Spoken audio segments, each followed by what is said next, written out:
ஐக்கிய அரபு அமீரகத்தின் மின்ஹாத் தளத்திற்கு அருகாமையில் ரகசியமாக பதுங்கியிருந்த 200 அமெரிக்க சிப்பாய்களையும் கொத்து கொத்தாக வேட்டையாடிய ஈரானிய ஏவுகணைகளும் ட்ரோன்களும்.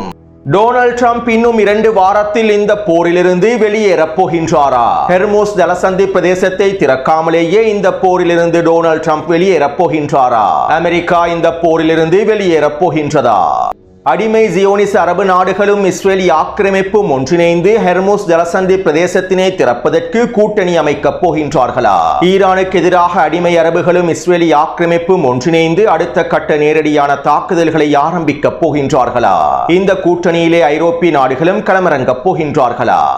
அடிமை ஜியோனிச அரபு நாடுகள் டொனால்ட் ட்ரம்பிடம் விடுத்திருக்கக்கூடிய கோரிக்கையும் அல் அரேபிய ஊடகத்திடம் ஐக்கிய அரபு அமீரகத்தின் பிரதிநிதியை வெளியிட்டிருக்கக்கூடிய கருத்துக்களும் உறுதிப்படுத்தப்படக்கூடிய நிலைமைகளும் இஸ்ரேலிய ஆக்கிரமிப்பின் மத்திய பிரதேசத்தையும் பெனி பராக் பிரதேசத்தையும் பொளந்து கட்டும் ஈரானிய ஏவுகணைகளும் தரைமட்டமாக்கப்பட்டிருக்கக்கூடிய 5க்கும் அதிகமான குடியிருப்பு கட்டிடங்களும் இஸ்ரேலிய ஆக்கிரமிப்புக்கு எதிரான ஈரானின் அடுத்த கட்ட தாக்குதல்களும் லெபனான் இஸ்ரேலிய ஆக்கிரமிப்பு எல்லை பிரதேசத்திற்குள்ளே ஊடுருவி வீரியமான தாக்குதல்களை மேற்கொண்டு வரக்கூடிய ஹிஸ்புல்லா இராணுவத்தினரும் அமெரிக்க அதிகாரிகளையும் சிப்பாய்களையும் தேடி தேடி வேட்டையாடும் ஈராக்கிய எதிர்ப்பு குழுக்களும்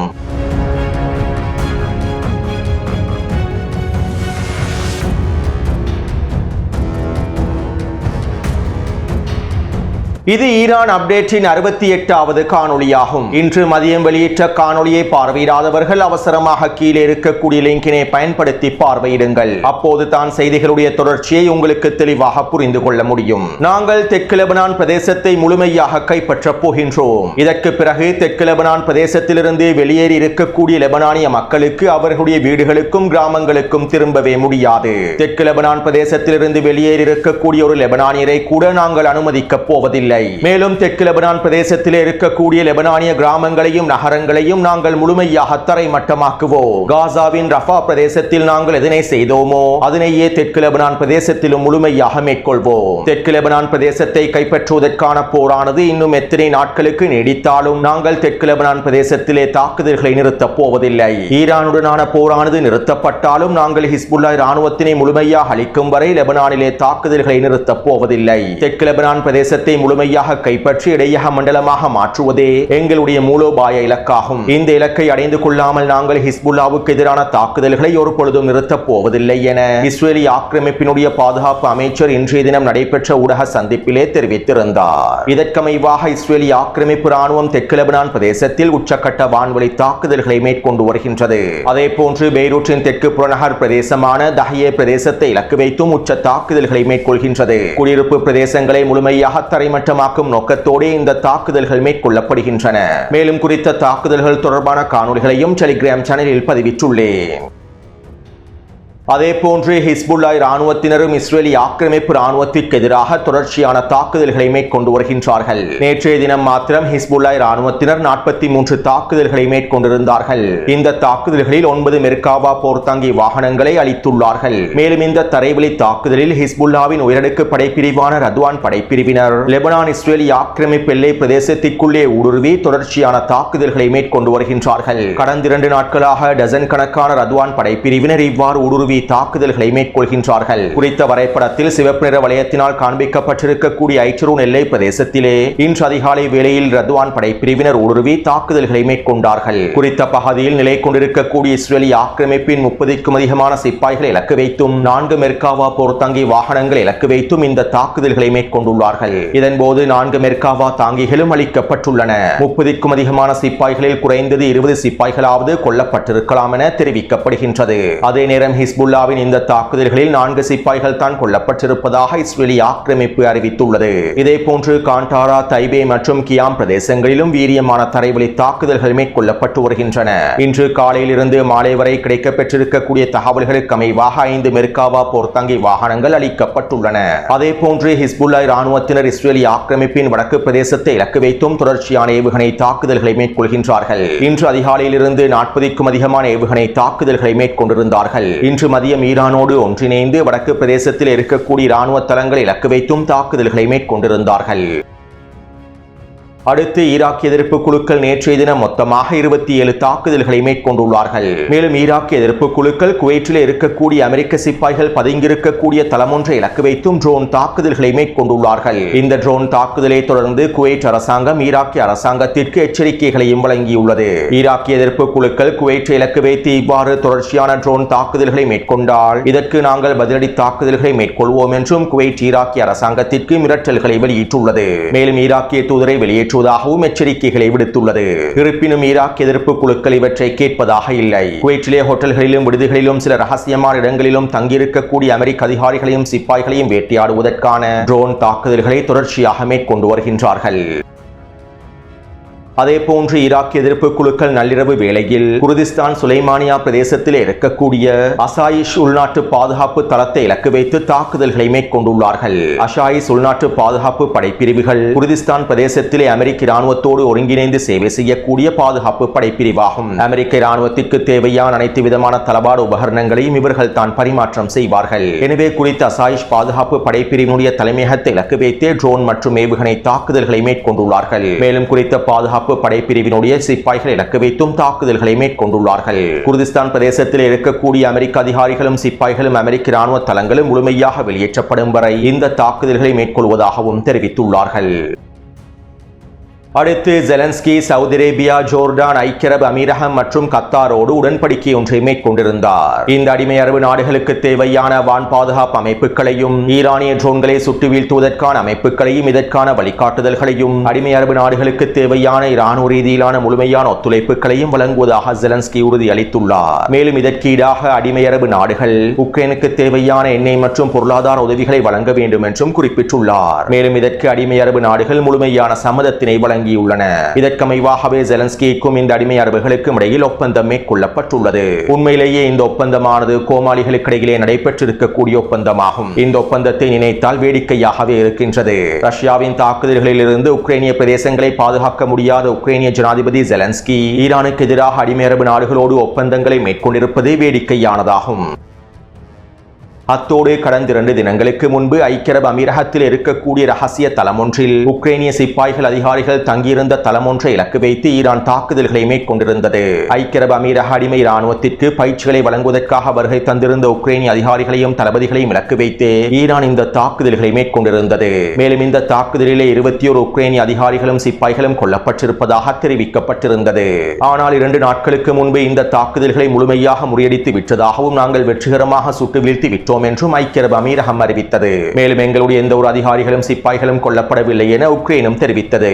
ஆனால் தற்போது ஈரான் மேற்கொண்ட தாக்குதல்களில் ஐக்கிய அரபு அமீரகத்தில் இருக்கக்கூடிய உக்ரைனின் மிக முக்கியமான தளபதி ஒருவர் கொல்லப்பட்டிருப்பது உறுதி செய்யப்பட்டுள்ளது. தற்போது இதனை உக்ரைனிய ராணுவமே உத்தியோகபூர்வமாக அறிவித்துள்ளது. எனவே குறித்த தளத்தில் இருக்கக்கூடிய 21 உக்ரைனிய அதிகாரிகளும் சிப்பாய்களும் மொத்தமாக அளிக்கப்பட்டுள்ளார்கள் என்பதனை எங்களுக்கு தெளிவாக புரிந்து கொள்ளலாம். மேலும் ஐக்கிய அரபு அமீரகம் இழப்புகளை மூடி மறைப்பதற்கும் ஐக்கிய அரபு அமீரகத்தினுடைய பிம்பம் உடைக்கப்படாமல் இருப்பதற்கும் கண்ணாடியை பாதுகாத்துக் கொள்வதற்கும் தொடர்ச்சியான போலி பிரச்சாரங்களை மேற்கொள்கின்றது.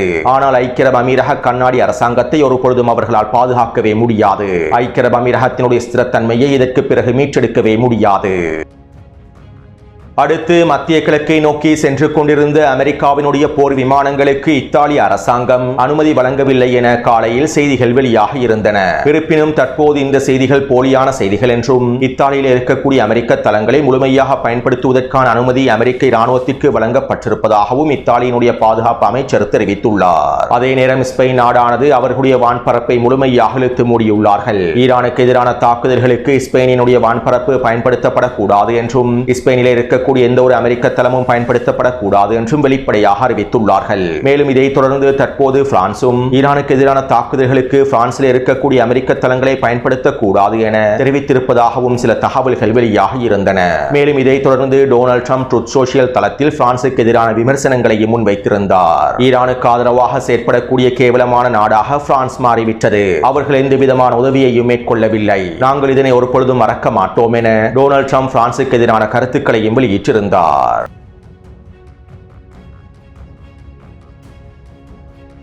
ஹெர்முஸ் ஜலசந்தி பிரதேசத்தினை முழுமையாக திறப்பதற்கு முயற்சி செய்வது ஈரானுக்கு எதிரான போரினுடைய கால அளவை மேலும் அதிகரிக்கும். ஹெர்முஸ் ஜலசந்தி பிரதேசத்தினை திறப்பதற்கு ஐரோப்பிய நாடுகளும் முன்வரவில்லை. அமெரிக்காவினுடைய நட்பு நாடுகளும் ஹெர்முஸ் ஜலசந்தி பிரதேசத்தை திறப்பதற்கு முன்வரவில்லை. மேலும் அமெரிக்காவும் தனியாக ஹெர்முஸ் ஜலசந்தி பிரதேசத்தில் களமிறங்குவதற்கு பயப்படுகின்றது. இதனால் டொனால்ட் ட்ரம்ப் தற்போது ஈரானுக்கு எதிரான இராணுவ நடவடிக்கைகளை முடிவுக்கு கொண்டு வரும் நோக்கத்தோடு இதனால் தற்போது ஹெர்முஸ் ஜலசந்தி பிரதேசத்தினை முழுமையாக திறக்காமலேயே ஈரானுக்கு எதிரான இராணுவ நடவடிக்கைகளை தாக்குதல்களை முடிவுக்கு கொண்டு வருவதற்கு டொனால்ட் ட்ரம்ப் திட்டமிட்டிருப்பதாகவும் இன்னும் 2 வாரத்திற்குள்ளே ஹெர்முஸ் ஜலசந்தி பிரதேசம் திறக்கப்படாவிட்டாலும் டொனால்ட் ட்ரம்ப் இந்த போரிலிருந்து முழுமையாக வெளியேறுவதற்கு தயாராகி வருவதாகவும் அமெரிக்க ஊடகங்கள் செய்திகளில் குறிப்பிட்டுள்ளன. அதாவது அமெரிக்காவினால் தனியாக களமிறங்கிய ஹெர்முஸ் ஜலசந்தி பிரதேசத்தினை திறப்பதற்கு முடியவில்லை. அமெரிக்காவினுடைய நட்பு நாடுகளும் ஐரோப்பிய நாடுகளும் ஹெர்முஸ் ஜலசந்தி பிரதேசத்தில் களமிறங்குவதற்கும் விரும்பவில்லை. மேலும் ஹெர்முஸ் ஜலசந்தி பிரதேசத்தில் களமிறங்கினாலும் ஹெர்முஸ் ஜலசந்தி பிரதேசத்தினை முழுமையாக கட்டுப்பாட்டுக்குள் கொண்டு வர முடியுமா என்பது மிகப்பெரிய கேள்விக்குறியாகும். அது மட்டுமல்லாமல் ஹெர்முஸ் ஜலசந்தி பிரதேசத்தினை முழுமையாக திறப்பதற்கான தாக்குதல்களை ஆரம்பித்தால் அதற்கான முயற்சிகளில் முழுமையாக களமிறங்கினால் 6 மாதங்கள் கடந்தாலும் ஹெர்முஸ் ஜலசந்தி பிரதேசத்தினை திறக்க முடியுமா என்கின்ற உத்தரவாதத்தை அமெரிக்க இராணுவத்தினாலும் உளவு பிரிவினாலும் டொனால்ட் ட்ரம்புக்கு வழங்க முடியவில்லை. மேலும் இந்த போரானது இன்னும் பல வாரங்களுக்கு நீடித்தால் அதனால் ஏற்படக்கூடிய விளைவுகளை அமெரிக்காவினால் சமாளிக்கவும் முடியாது. தற்போது அமெரிக்கா முழுவதும் டொனால்ட் ட்ரம்புக்கு எதிரான ஆர்ப்பாட்டங்களும் போராட்டங்களும் வெடித்துள்ளன. லட்சக்கணக்கான அமெரிக்க மக்கள் அணிதிரண்டு டொனால்ட் ட்ரம்புக்கு எதிராக முழுமையாக களமிறங்கியுள்ளார்கள். இன்னும் 2 வாரங்களுக்கு மேலாக இந்த போரானது நீடித்தால் அமெரிக்க அரசியல் களத்திலும் மிகப்பெரிய ஸ்திரத்தன்மையற்ற நிலைமை ஏற்பட்டுவிடும். அமெரிக்கா முழுவதும் டொனால்ட் ட்ரம்புக்கு எதிராக மிகப்பெரிய எழுச்சி ஏற்பட்டுவிடும். எனவே இதனால் தற்போது ஈரானுக்கு எதிராக ஃபைனல் ப்ளோ தாக்குதல்களை மேற்கொண்டு விட்டு ஈரானின் மின்சக்தி கட்டமைப்புகளை இலக்கு வைத்து எரிசக்தி கட்டமைப்புகளை இலக்கு வைத்து தாக்குதல்களை மேற்கொண்டு விட்டு ஈரானினுடைய எண்ணெய் தளங்களை இலக்கு வைத்தும் காக்தீவை இலக்கு வைத்தும் தாக்குதல்களை மேற்கொண்டு விட்டு நாங்கள் முழுமையாக ஈரானை தரைமட்டமாக்கி விட்டோம். ஈரானினுடைய எரிசக்தி மின்சக்தி கட்டமைப்புகளை முழுமையாக அழித்து விட்டோம். இதற்கு பிறகு ஈரானினால் எதுவுமே செய்ய முடியாது. ஈரான் முழுமையாக வீழ்ச்சி அடைந்து விட்டது. ஈரானை நாங்கள் சுக்குநூறாக உடைத்து விட்டோம் என கூறி டொனால்ட் ட்ரம்ப் இன்னும் 2 வாரத்திற்குள்ளே இந்த போரிலிருந்து வெளியேறுவதற்கு திட்டமிட்டுள்ளார். ஈரானுக்கு எதிரான ஃபைனல் ப்ளோ தாக்குதல்களை மேற்கொண்டதற்கு பின்பு ஈரானுக்கு எதிரான போரிலே வெற்றியை அறிவிப்பதற்கு டொனால்ட் ட்ரம்பினுடைய நிர்வாகம் திட்டமிட்டுள்ளது. இதற்கமைவாகவே இன்றைய தினத்திலிருந்து டொனால்ட் ட்ரம்பினுடைய நிர்வாகம் பிரச்சாரங்களையும் ஆரம்பித்துள்ளது. அமெரிக்க போர் அமைச்சர் பீட் ஹெக்ஸட், மார்க்கோ ரூபியோ என டொனால்ட் ட்ரம்பின் நிர்வாகத்தில் இருக்கக்கூடிய ஒவ்வொருவரும் இவை தொடர்பான பிரச்சாரங்களையே தற்போது மேற்கொண்டு வருகின்றார்கள். சுருக்கமாக குறிப்பிடுவதாக இருந்தால் எந்த விதமான வெற்றிலக்குகளையும் ஈரானிய களத்தில் அடைந்து கொள்ள முடியாது என்பதனால் இன்னும் 2 வாரத்திற்குள்ளே ஈரானுக்கு எதிரான போரினுடைய வெற்றியை அறிவித்துவிட்டு அமெரிக்கா குறித்த போரிலிருந்து முழுமையாக வெளியேறுவதற்கே திட்டமிட்டுள்ளது. அதே நேரம் டொனால்ட் ட்ரம்பினுடைய நிர்வாகம் 2 வாரங்களுக்கு பின்பு ஈரானுக்கு எதிராக அடிமை அரபு நாடுகளையும் ஏனைய ஐரோப்பிய நாடுகளையும் இஸ்ரேலிய ஆக்கிரமிப்பையும் முழுமையாக களமிறக்குவதற்கும் திட்டமிட்டுள்ளது. அதாவது ஈரானுக்கு எதிரான ஃபைனல் ப்ளோ தாக்குதல்களை மேற்கொண்டு விட்டு அமெரிக்கா பின்வாங்கியதற்கு பின்பு ஈரானுக்கு எதிராக அடிமை அரபு நாடுகள் அவர்களுடைய நேரடியான தாக்குதல்களை ஆரம்பிக்க வாய்ப்புகள் அதிகமாகவே உள்ளன. 2 வாரம் வரையிலும் அமெரிக்கா தாக்குதல்களை மேற்கொண்டதற்கு பின்பு ஈரானுக்கு உச்சிழப்புகளை ஏற்படுத்தியதற்கு பின்பு சவுதி அரேபியாவும் ஐக்கிய அரபு அமீரகமும் பஹ்ரைனும் இன்னுமேனி அடிமைகளும் ஒன்றிணைந்து ஈரானுக்கு எதிரான நேரடியான தாக்குதல்களை போரை ஆரம்பிப்பதற்கான வாய்ப்புகள் இருக்கின்றன. மேலும் இதனை உறுதிப்படுத்தக்கூடிய தகவல்களும் தற்போது வெளியாகிய வண்ணம் இருக்கின்றன. இதற்கமைவாக ஐக்கிய அரபு அமீரகத்தினுடைய பிரதிநிதி ஒருவர் அல் அரேபிய ஊடகத்திடம் இவ்வாறு தெரிவித்தார்.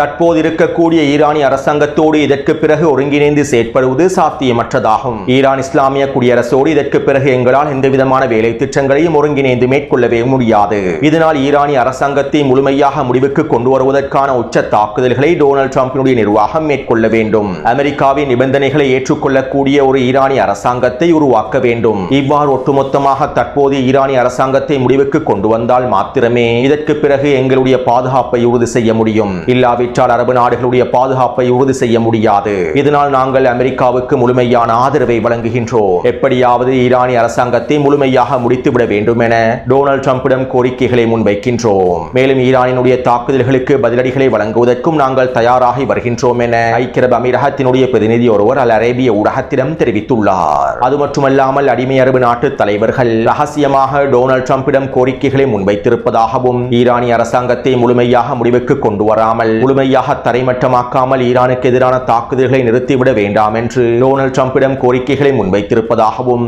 ஈரானிய அரசாங்கத்தினை வீழ்த்தியதற்கு பின்பு அடுத்த கட்ட நகர்வுகளை எங்களுக்கு இலகுவாக மேற்கொண்டுவிட முடியும் என்றும் அமெரிக்க ஊடகங்களே செய்திகளில் குறிப்பிட்டுள்ளன. அத்தோடு இன்று மதியம் டொனால்ட் ட்ரம்ப் ட்ரூத் சோஷியல் தளத்தில் இவ்வாறு பதிவிட்டார். ஈரானின் தலையை துண்டிக்கும் செயற்பாடில் பங்களிக்காத பிரித்தானியாவும் விமானங்களுக்கான எரிபொருட்களை கூட பெற்றுக்கொள்ள முடியாமல் சிக்கி தவிக்கும் நாடுகளும் தற்போது செய்ய வேண்டிய 2 வேலைகள் இருக்கின்றன. ஒன்று, நீங்கள் உங்களுக்கு தேவையான எண்ணெயையும் விமானங்களுக்கு தேவையான எரிபொருளையும் அமெரிக்காவிடம் கொள்வனவு செய்யுங்கள். அல்லது உங்களுடைய தேவைகளை நிறைவேற்றிக் கொள்வதற்காக ஹெர்மோஸ் ஜலசந்தி பிரதேசத்தினை மீட்டெடுப்பதற்கு நீங்களே களமிறங்குங்கள். இதற்கு பிறகு உங்களுக்கு உதவி செய்ய அமெரிக்கா வராது. மீட்டெடுப்பதற்கு நீங்களே களமிறங்குங்கள் என டொனால்ட் ட்ரம்ப் கருத்துக்களை பதிவிட்டிருந்தார். அதாவது 2 வாரத்திற்குள்ளே ஈரானுக்கு எதிரான ஃபைனல் ப்ளோ தாக்குதல்களை மேற்கொண்டு விட்டு அமெரிக்கா இந்த போரிலிருந்து வெளியேறி ஹெர்மூஸ் ஜலசந்தி பிரதேசத்தினை திறப்பதற்கு நேட்டோ நாடுகளுக்கும் ஏனைய அமெரிக்க நட்பு நாடுகளுக்கும் உச்சழுத்தங்களை வழங்கப் போகின்றார்கள். 2 வாரத்திற்கு பின்பு ஈரானுக்கு எதிராக நேட்டோ நாடுகளையும் அமெரிக்காவின் நட்பு நாடுகளையும் முழுமையாக களமிறக்குவதற்கான முயற்சிகளையே டொனால்ட் ட்ரம்பினுடைய இந்த கருத்துக்கள் உறுதிப்படுத்துகின்றன.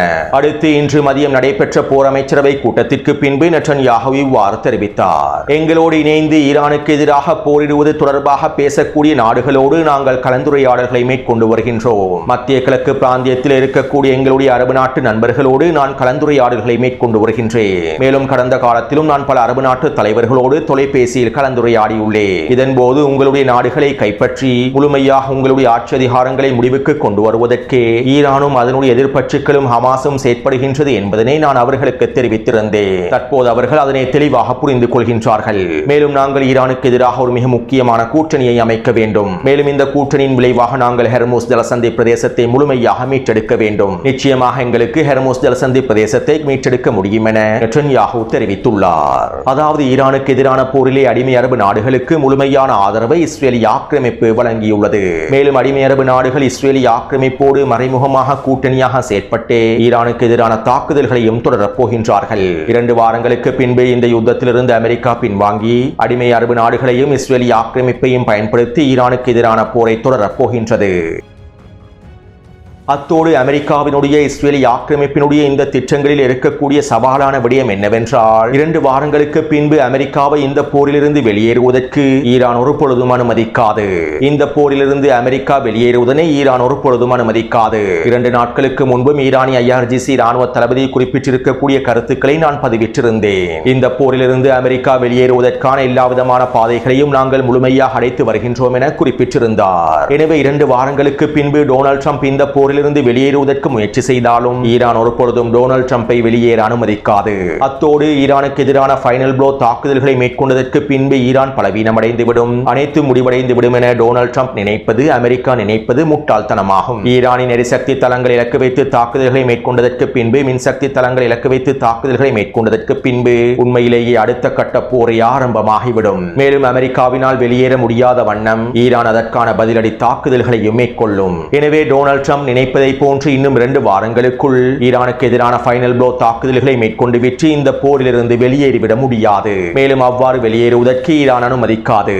அத்தோடு 2 வாரங்களுக்கு பின்பு அடிமை அரபு நாடுகள் ஈரானுக்கு எதிராக நேரடியாக களமிறங்கினால் அது ஈரானுக்கு கிடைத்திருக்கக்கூடிய மிகப்பெரிய வாய்ப்பாகவே ஈரானிய இராணுவத்தினர் அதனை பயன்படுத்துவார்கள். இவை தொடர்பாக நீங்களே யுத்த களத்தில் தெளிவாக புரிந்து கொள்வீர்கள். அடுத்து ஈரான் அடிமை அரபு நாடுகளில் இருக்கக்கூடிய அமெரிக்க தளங்களையும் அமெரிக்க அதிகாரிகளையும் சிப்பாய்களையும் பொழந்து கட்டி வருகின்றது. இதற்கமைவாக ஐக்கிய அரபு அமீரகத்தில் மின்ஹா தளத்திற்கு அருகாமையில் இருக்கக்கூடிய ரகசிய தளம் ஒன்றில் 200க்கும் அதிகமான அமெரிக்க அதிகாரிகளும் சிப்பாய்களும் பதுங்கி இருந்துள்ளார்கள் என்பதனை ஈரான் கண்டுபிடித்துள்ளது. மேலும் இவர்களை இலக்கு வைத்து ஈரானிய கடற்படை பிரிவினர் துல்லியமான தாக்குதல்களை மேற்கொண்டுள்ளார்கள். இந்த தாக்குதலிலே இந்த அமெரிக்க அதிகாரிகளும் சிப்பாய்களும் கொத்து கொத்தாக அளிக்கப்பட்டுள்ளார்கள். இருப்பினும் இவை தொடர்பான தகவல்களை அமெரிக்காவோ ஐக்கிய அரபு அமீரகமோ வெளியிடவில்லை. முழுமையாக இழப்புகளை இவர்கள் மூடி மறைத்து விட்டார்கள். இருப்பினும் குறித்த தாக்குதல் வெற்றிகரமாக மேற்கொள்ளப்பட்டிருப்பதாகவும் இந்த தளத்திலே 200க்கும் அதிகமான அமெரிக்க சிப்பாய்களும் அதிகாரிகளும் இருந்ததாகவும் அவர்களில் பெரும்பாலானோர் கொல்லப்பட்டிருக்கலாம் என்றும் IRGC கடற்படை தளபதி அறிவித்துள்ளார். மேலும் இன்னும் 2 நாட்களுக்கு பின்பு இவை தொடர்பான தகவல்களை சர்வதேச ஊடகங்கள் நிச்சயமாக வெளியிடுவார்கள். அடுத்து இஸ்ரேலிய ஆக்கிரமிப்பின் மத்திய பிரதேசத்தை இலக்கு வைத்தும் பென்பராக் பிரதேசத்தை இலக்கு வைத்தும் ஈரான் வீரியமான ஏவுகணை தாக்குதல்களை மேற்கொண்டிருந்தது. இந்த தாக்குதலிலே 5க்கும் அதிகமான கட்டிடங்கள் தரைமட்டமாக்கப்பட்டுள்ளன. மேலும் குறித்த தாக்குதல் தொடர்பான காணொலிகளையும் டெலிகிராம் சேனலில் பதிவிட்டுள்ளேன். எனவே இந்த காணொலி தொடர்பான கருத்துக்களை பதிவிடுங்கள். தொடர்ந்து என்னுடன் இணைந்திருங்கள். நன்றி, வணக்கம்.